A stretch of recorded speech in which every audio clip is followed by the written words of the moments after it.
Поранешните вработени во Еврокомпозит со нови протести пред зградата на општина Прилеп. Повторно обвинија дека власта 2 години ги лажела дека ќе го реши нивниот проблем за неисплатените 18 плати, придонесите кои што не им се исплатени од 2012 година и неисплатената отпремнина.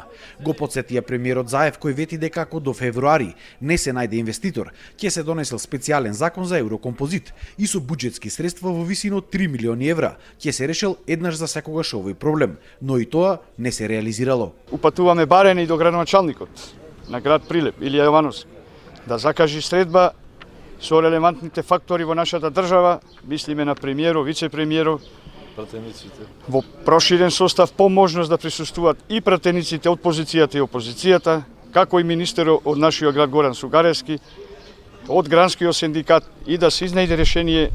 Револтирани на своите колеги кои што, како што кажа, не доаѓале на протестите, а очекувале решение и пари. Истакнаа дека сега ќе бараат селективно исплаќање на побарувањата. Се сомневаат дека дел од поранешните вработени трпат и закани за да не излегуваат на протестите. Да бараме селективно решавање на проблемите за овие 50 души што сме овде.